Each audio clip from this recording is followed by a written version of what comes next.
Because of why I search the deep through endless nights, no time to sleep.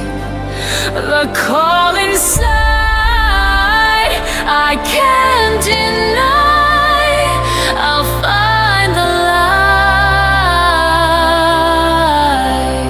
light because of why. So let's talk about Hong Kong. I mean, the name itself just screams international hub, right? You think of finance, culture, this incredible skyline. But what does it really mean for a city to be global? Is it just about the skyscrapers and the stock market? Or is there something more going on? Today we're going to peel back the layers and find out. You know, it's a term we hear all the time, but the reality is way more complex. Being global goes so far beyond just having tall buildings and busy streets. It's really about how a city operates on the world stage. So how do you even measure that? Well, experts have broken it down into 5 key pillars.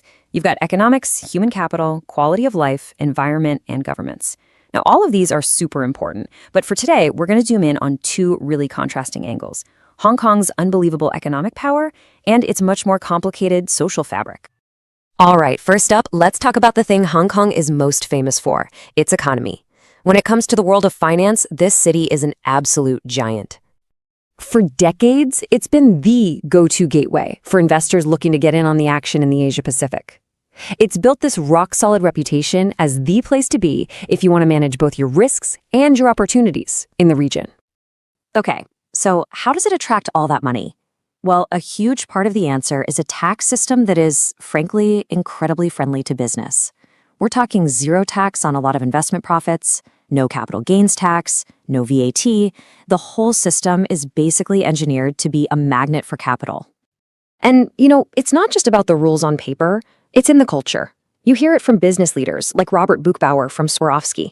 He points to this powerful entrepreneurial spirit that just doesn't quit. It's a constant drive that fuels growth. And even when things get tough, you have people like Alibaba's Zhou Tsai confirming that Hong Kong's free market DNA really makes it stand out. So when you're looking at it from a purely economic perspective, the case is pretty much a slam dunk. So yeah, the money side of things is crystal clear. But a global city is more than just a giant bank, right? Hong Kong actually brands itself as Asia's world city. And that makes you wonder, what's life really like for the people who live there?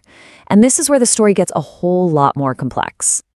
On the surface, the branding is all about this vibrant mosaic, this incredible mix of cultures from Asia and beyond. You know, the place where East truly meets West.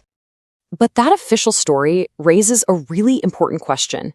For the 8% of the population who are non-Chinese, does that shiny East meets West ideal actually match their reality?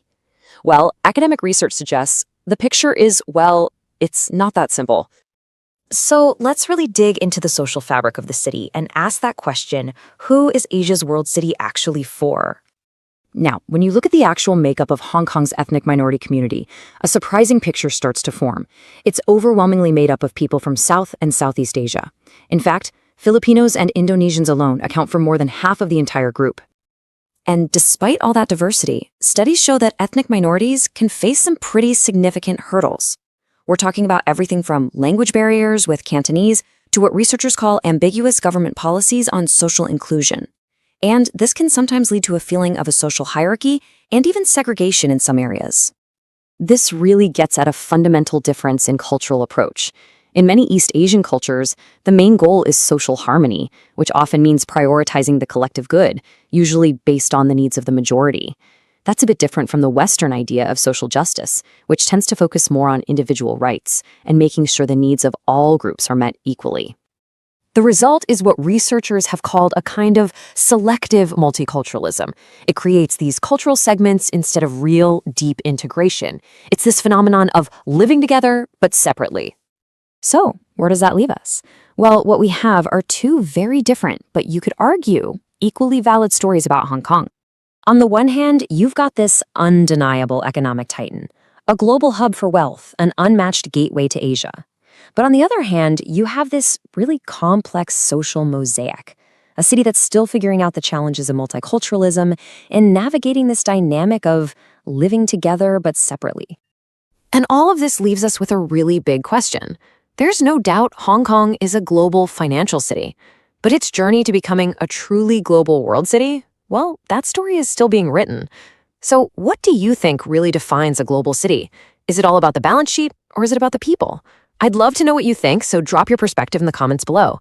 And hey, if this deep dive gave you something to chew on, go ahead and give it a like and subscribe for more explainers that go beyond the headlines. Thanks for watching.